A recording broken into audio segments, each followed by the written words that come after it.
قسط نمبر 14۔ روحا بہت کنفیوز تھی۔ وہ فوراً کمرے میں آ گئی۔ مالا کو کیسے مارا تھا انہوں نے، وہ تقریباً ڈر ہی گئی۔ ابھی وہ بستر پر بیٹھی ناخن ہی کاٹ رہی تھی کہ کمرے کا دروازہ کھلا اور سالم کمرے میں داخل ہوا تو روحا فوراً کھڑی ہو گئی۔ اس نے سانس حلق میں اتارا۔ سالم نے اس کی جانب ایک نگاہ ترچھی ڈالی اور سائڈ ٹیبل پر چابی بج گئی۔ وہ تو چابی کے شور سے ہی اچھل پڑی۔ اس کے ڈرنے پر سالم نے مڑ کر دیکھا، اپنی شرٹ کے کیفلنگز کھولنے لگا۔ روحا کو لگا تھا اسے باہر چلے جانا چاہیے۔ وہ کچھ دیر کھڑی رہی، یہاں تک کہ سالم واش روم میں چلا گیا۔ اس کے باہر نکلنے سے پہلے وہ کمرے کا دروازہ کھول کر باہر نکل گئی۔ چند لمحے دروازہ دیکھتی رہی اور اس کے بعد وہ وہیں بیٹھ گئی۔ دوسری طرف سالم کمرے میں داخل ہوا تو روحا کہیں دکھائی نہیں دی تھی۔ اسے صحیح سے اس لڑکی کا نام تک نہیں پتہ تھا۔ اس نے کمرے میں ایک نگاہ گھمائی اور پھر دروازہ کھولا تو دروازے کے نزدیک ہی بیٹھی تھی۔ دروازہ کھولنے پر ایک دم ڈر کر سیدھی ہوئی۔ سالم نے تقریباً سخت اور سنجیدہ نگاہوں سے اسے دیکھا۔ وہ کچھ ڈر سی گئی۔ اندر آؤ، وہ اتنا ہی بولا جس پر روحا کا حلق خشک ہونے لگا۔ وہ اس کے سامنے جانا ہی نہیں چاہتی تھی لیکن وہ اسے ہی دیکھ رہا تھا۔ تبھی اسے چار اندر داخل ہونا پڑا، یہاں تک کہ وہ انگلیاں چٹکانے لگی۔ اسے اندر کمرے میں داخل کر کے اس نے روم لاک کر دیا۔ روحا بند دروازے کو تو کبھی سالم کو دیکھ رہی تھی۔ بیٹھ جاؤ، سالم نے گیلے بالوں میں برش چلایا اور روحا وہی بیڈ پر بیٹھ گئی۔ تھوڑی دیر وہ خاموشی سے اپنا کام کر رہا تھا اور اس کے بعد وہ اس کے سامنے آ کھڑا ہوا۔ یہ وقت عجیب تھا، ایک شدید اجنبی شخص اور پھر عمر میں بھی آپ سے کافی بڑا، اور وہ اس کے کمرے میں تھی، بہت کنفیوز اور پریشان، یہاں تک کہ اس کے پیشانی پر بیلا پسینہ سالم دیکھ سکتا تھا۔ وہ بار بار اپنا دوپٹہ ٹھیک کر رہی تھی۔ چند لمحے اسے دیکھ کر وہ اس کے سامنے چیئر کھینچ کر ٹانگ پر ٹانگ چڑھا کر بیٹھ گیا۔ دو کام ہیں تمہارے، وہ بولا تو لہجے کا بھاری پن روحا پر بوجھ سا بنا گیا۔ وہ بالکل سر جھکائے بیٹھی تھی اور وجود میں کھپکھپاہٹ الگ تھی۔ سب سے پہلے اہم کام، لک ایٹ می، وہ اریٹیٹ سا ہوتا کچھ اونچی آواز میں بولا تو روحا اس کی سمت دیکھنے لگی۔ سالم نے اس کی آنکھوں میں سرخی دیکھی تھی، جیسے وہ خود کو رونے سے باز رکھ رہی ہو۔ وہ اس کی آنکھوں میں دیکھتا آگے جھکا۔ پہلا اور سب سے اہم کام، اپنے بھائی سے کہو حنین کو طلاق دے۔ ایک ایک لفظ پر زور دیتا وہ بولا تو روحا نے توک نگلا۔ بہت جلد، اور جتنا جلد ہو سکتا ہے اتنا۔ اس کی سنجیدگی روحا کے رنگ اڑا رہی تھی۔ سمجھ آئی ہے میری بات؟ اس نے سوال کیا۔ روحا نے سر ہلایا۔ زبان نہیں ہے تمہارے پاس؟ وہ بولا تو وہ جلدی سے بولی، جی کیا جی؟ میں بلال بھائی سے کہوں گی حنین کو طلاق دے دے، وہ آہستگی سے بولی۔ گڈ، سالم نے بالوں میں ہاتھ پھیرا۔ دوسرا کام، سالم نے اس کی جانب ترچھی نظروں سے دیکھا۔ روحا نے پھر سے نگاہ اٹھائی۔ میرے گھر میں کسی ایک کے ساتھ بھی بدتمیزی میں برداشت نہیں کروں گا۔ سنا تھا ایک دن تمہاری اس بگیڑو آپی کے منہ سے، بدتمیز ہو تم، تمہارا بچپنا یہاں نہیں چلے گا، نہ تم گھر سے نکل سکتی ہو بنا میری اجازت، نہ ہی کسی غیر سے تمہیں بات کرنے کی اجازت ہے۔ میرے سارے کام تم خود کرو گی اور مالا کی بھی مدد کر دیا کرنا، اور موسٹ امپورٹنٹ یہ آف وائف، اور تمہیں بیوی بننے کا کوئی ہنر آتا ہے؟ یہ نہیں، میرے علم میں نہیں ہے، لیکن میں 30 سال کا ہوں اور جتنی پرفیکٹ مجھے اپنی زندگی میں چاہیے۔ تمہاری شمولیت اتنی باعث باعزتی بن چکی ہے، تم بھی کسی دن بھاگ سکتی ہو، آخر کو تواسی کی بہن۔ لیکن ایسا اگر ہوا تو وہ اٹھ گیا۔ روحا کے گال پر آنسو گہرا۔ میں تمہارے وجود پر سے کال کھینچ لوں گا۔ زندگی ایک ہی بار موقع دے سکتا ہوں میں کسی انسان کو، تمہاری بہن کو ڈھونڈنے کے لیے، تو میں نے اسے پیچھے لگا دیے ہیں لوگ۔ اس کے ملنے پر اس کا حشر جو میں کروں گا وہ تو عبرت بن ہی جائے گی۔ اگر عبرت تم بھی بننا چاہتی ہو تو میں اس معاملے میں کچھ نہیں کر سکتا۔ وہ رک گیا۔ گاٹ اٹ، وہ بولا تو غصے کی شدت اس کے چہرے پر واضح تھی۔ جی، روحا نے بس اتنا ہی کہا۔ سالم نے ایک قدم دور لیا۔ کیا جانتی ہو تم شادی شدہ زندگی کے بارے میں؟ سائڈرا سے سگریٹ کا کیس نکال کر اس نے سگریٹ سلگائی اور لبوں میں رکھی رحاب کا سر چکرا رہا تھا۔ اس کی گفتگو سے اوپر سے اسے ڈسٹ الرجی شدید تھی۔ اس کا دم گھٹتا تھا سگریٹ کی اسمیل سے، اور خوش نصیبی یہ ہوئی کہ وہ روم میں بنی گلاس وال کو کھول گیا تھوڑا سا تاکہ اسمیل باہر نکلتی رہے۔ یہ وجدان بھائی سے چپ کر پینے کا طریقہ تھا تاکہ روم میں اسمیل اکٹھی نہ ہو۔ رحاب ناسمجھی سے اسے دیکھنے لگی۔ ہاں تم اس آوارہ کی بہن ہو، یقیناً اس عمر میں تمہارے بھی 4-5 عاشق ہوں گے، اور خبر تو تمہیں سب معاملات کی ہوگی۔ سگریٹ لبوں سے نکال کر وہ اس کی جانب دیکھنے لگا۔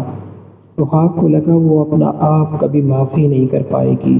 ہر شخص یہ کیوں چاہتا تھا کہ وہ آپ ہی جیسی بن جائے؟ وہ نہیں تھی ویسی، پھر بھی ترازو وہی تھا جس میں اسے تولا جا رہا تھا، اور اس میں بگوڑو بہن کا پلڑا اس کے ہر اچھے اعمال پر بھاری تھا۔ گونگے اور بہرے لوگوں سے وہ مجھے سخت چھیڑ ہے۔ سارم نے ایش ٹرے میں سگریٹ سلگائی اور بیڈ پر دراز ہو گیا۔ رحاب اس کے لیٹتے ہی کھڑی ہو گئی۔ میں آپ ہی جیسی نہیں ہوں۔ اسے لگا یہ کہتے اس کا لہجہ ہی بہت کمزور تھا۔ سارم سر جھٹک کر طنزیہ مسکرایا۔ رحاب کو رونا آنے لگا۔ جو سوال کیا ہے اس کا جواب دو، مجھے آپ کی بات سمجھ نہیں آ رہی۔ وہ بامشکل بات مکمل کر سکی۔ بیوی کے فرائض اور ذمہ داریاں جانتی ہو، شوہر کے حقوق، ویسے یہ سوال تم سے بنتا نہیں، کیونکہ جانتی ہی ہوگی۔ وہ اسے ہی دیکھ رہا تھا۔ رحاب اس کی شکل دیکھنے لگی۔ نام کی حد تک وہ ان باتوں سے ضرور آگاہی رکھتی تھی، کچھ معلومات تھی، کچھ نہیں۔ کسی گہرائی اور پیچیدگی کا علم نہیں تھا اسے۔ رحاب کے بیوقوفوں کی طرح کھڑے رہنے پر وہ ایش ٹرے میں سگریٹ مسل گیا۔ دوپٹہ اتارو اپنا، وہ بولا تو رحاب پریشان سی ہو گئی۔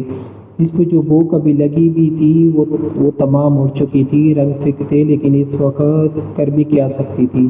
اس نے سارم کے کہنے پر حلق میں آنسوؤں کا گولہ بنسایا اور اپنے اوپر سے دوپٹہ اتارنے لگی۔ دوپٹہ اتار کر اس نے ہاتھوں سے سختی سے پکڑ لیا۔ اس کے سنہری بالوں کی چٹیاں بے ساختہ دوپٹے کی کھینچ تان کی وجہ سے آگے آ گئی، جبکہ چہرے پر پیلی لٹیں اور کپکپاتا وجود قابل تعریف تھا، لیکن دماغ پر جو چاک مرال چھوڑ گئی تھی اس کی ساری سیاہی رحاب کی خوبصورتی، رحاب کی پاک دامنی پر گہرا دبا تھا۔ وہ دبا تو سب دیکھ رہے تھے، لیکن رحاب کو کوئی بھی نہیں۔ ہم ریموو یور شرٹ، وہ توجہ سے اسے دیکھتا بولا۔ رحاب نے اس کی سمت جھٹکے سے سر اٹھایا۔ اسے ایسے لگ رہا تھا جیسے اس کے ساتھ اب غلط ہوگا، جیسے نیوز میں لڑکیوں کے ساتھ ہوتا ہے۔ وہ اتنی چھوٹی نہیں تھی، لیکن پھر بھی اس کے لیے یہ سب شدید گھبراہٹ زدہ باتیں تھیں، جنہیں سنبھلنا اس کے لیے ناممکن تھا۔ فرسٹ ایک دم اس کی داڑھ اور پھر اس کی ڈیمانڈ، اور اوپر سے خوراک نہ لینے کے باعث وہ چکرا کر فرش پر گر گئی۔ اسے گرتے ہی سارم نے سرد نگاہوں سے اسے دیکھا۔ شاید آج اگر وہ اس کی یہ بات ابھی فوراً مان لیتی تو وہ اس پر ٹپکا لگا کر کڑے کڑے اسے طلاق بھی دے سکتا تھا۔ اتنی نفرت اور چیڑ ہو رہی تھی بدکرداری سے، لیکن اس کی بے ہوشی شاید طلاق سے بچا گئی۔ اس نے اسے اٹھایا نہیں، اسے دیکھا نہیں، کمرے سے ہی نکل کر چلا گیا جیسے وہ کچھ نہ ہو۔ عین کب تک یہاں بیٹھی رہو گی؟ عافیہ اور نگین ولیمے پر آنے والے مہمانوں کی لسٹ دیکھ رہے تھے اور کچھ ضروری کام دونوں ہی کر رہی تھی، اور اینا ان کے پاس بیٹھی تھی۔ وہ دونوں سب سے بول تو نہیں رہی تھی، لیکن نفرت کا اظہار بھی نہیں کیا تھا۔ تبھی اینا وہیں بیٹھ گئی۔ بخت اسے 2-3 بار دیکھ چکا تھا۔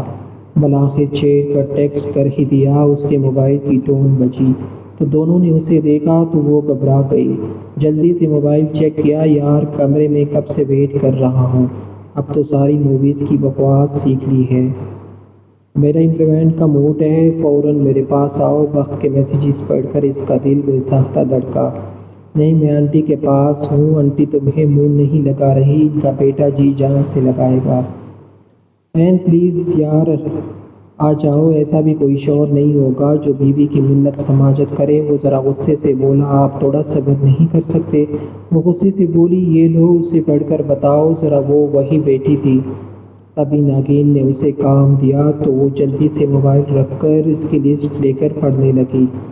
اس کا موبائل مسلسل بج رہا تھا، جبکہ اسے خوشی یہ تھی کہ انہوں نے کوئی کام اسے دیا تھا۔ ٹھیک ہے نا، اب کمرے میں آئی تو پھر دیکھنا۔ اس نے موبائل غصے سے سائڈ پر پٹکا اور خود بامشکل لیٹ کیا۔ اینا کو تقریباً 1 گھنٹہ مزید لگ گیا تھا۔ جاؤ اب تم عافیہ، ذرا منہ بنا کر بولی۔ تو اینا سر ہلا کر اٹھ گئی۔ اس کے جاتے ہی عافیہ نے نگین کو دیکھا۔ کیا ضرورت تھی اسے منہ لگانے کی؟ بھابھی فارغ ہی تو بیٹھی تھی، کام کرے، کوئی ضرورت نہیں اتنا فری کرنے کی۔ عافیہ خفگی سے بولی تو نگین سر ہلا گئی۔ جبکہ اینا کا دل دکھا تھا۔ وہ کمرے میں آئی تو کمرے میں صرف اس کی سائڈ کا لیمپ آن تھا، باقی کمرے میں اندھیرا تھا اور بخت شاید سو گیا تھا۔ اس کی بھاری آنسوں کی آواز گونج رہی تھی۔ اس نے گھڑی میں وقت دیکھا، 1 بج رہا تھا۔ اتنی جلدی وہ سو گیا تھا؟ 2 دن پہلے تو نیند نہیں آ رہی تھی۔ پوری رات وہ مسکرا کر دروازہ لاک کر گئی اور اس کے پاس آ گئی۔ اس کے چہرے سے بلینکٹ اتارا تو روٹا روٹا چہرہ واضح تھا۔ اس نے مسکرا کر اسے پیار سے دیکھا۔ بخت اس کے چہرے پر اپنی نازک انگلیوں سے لکیر بنائی۔ بخت اٹھ جائے نہ، وہ نرمی سے بولی۔ بخت نے ایک آنکھ کھول کر اسے دیکھا۔ جاؤ یہاں سے، سونے دو مجھے۔ وہ دوبارہ کمبل منہ پر ڈال گیا۔ چھوٹا بیبی ناراض ہو گیا ہے۔ وہ ہنس پڑی۔ Shut up, I love you too. Ena نے اس کی کان میں آہستگی سے کہا۔ بخت نے کمبل اتار کر اس کا چہرہ دیکھا جہاں شرارت تھی۔ ایک تھپڑ کھالو گی مجھ سے؟ وقت دیکھا ہے؟ یہ کوئی وقت ہے کمرے میں آنے کا؟ اس کے بھڑکنے پر اینا کلکلا کر ہنستی۔ آپ تو بیوی کی طرح شکایت کر رہے ہیں، یہ وقت ہے واپس لوٹنے کا۔ اس نے نقل اتاری جبکہ بخت نے غصے سے اس کی کمر میں ہاتھ ڈالا اور گھما کر اسے بیڈ پر پٹکا اور خود جبکہ اس کے اوپر آ گیا۔ اینا منہ بنا گئی۔ آپ رہے ناراض، کل ویسے بھی میں نے چلے جانا ہے۔ وہ بولی تو بخت کی پیشانی پر تیوری بنی۔ کہاں؟ اپنے گھر، ہماری شادی ہو گئی ہے، اب تم کیوں جاؤ گی؟ وہ سمجھا نہیں۔ اینا پھر سے ہنستی۔ یہ تو رسم ہوتی ہے نہ، باڑ میں گئی رسم۔ 24 سال وہاں رہ کر بھی تمہاری روح کو چین نہ آیا جو مجھے چھوڑ کر وہاں رہنے جانا ہے۔ تم نے میرا دماغ گھمانے والی باتیں نہ کرو ورنہ سخت سے سخت سزا دوں گا تمہیں آج رات۔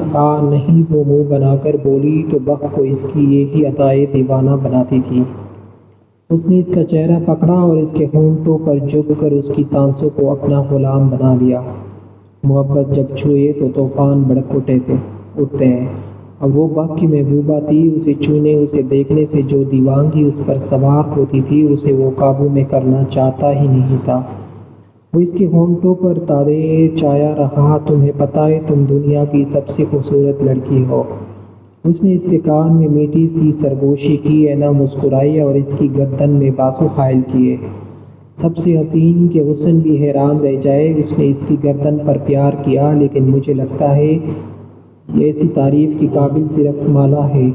وہ واقعی بہت حسین ہے، اتنی حسین کہ واقعی حسن بھی دنگ رہ جائے۔ وہ سادگی میں بھی حسینہ لگتی ہے۔ جب سنور جائے گی تو جہان بھائی تو پاگل ہو جائیں گے۔ اینا منہ پر ہاتھ رکھ گئی جبکہ بخت سنجیدگی سے اسے دیکھ رہا تھا۔ اینا خاموش ہو گئی کیونکہ وہ سنجیدہ تھا۔ میرے بیڈ رومانس میں مالا کا کیا کام ہے؟ سوری، وہ لب دبا گئی۔ موڈ خراب کر دیا۔ بخت اس پر سے ہٹا۔ اچھا سوری نہ، بات پر ناراض ہوتے ہیں۔ اب وہ اٹھ کر بیٹھ گئی۔ شرٹ کھولو میری، اس کے حکم پر وہ ہلکا سا شرمائی اور پھر اس کی شرٹ کے بٹن کھولنے لگی۔ اس کی نازک انگلیاں اس کے وجود کو چھو کر ہلچل مچا رہی تھی۔ اینا نے اس کی نگاہ چرائی۔ یہاں پیار کرو، آہستگی سے سرسراتی لہجے میں اس نے اپنے دل کے مقام پر انگلی رکھی تو اینا اس پر جھکیا اور اس کے دل کو چھوا تو بخت نے آنکھیں بند کر لی، جیسے اس کا چھونا احساس جذبات کو اور بڑھا گیا ہو۔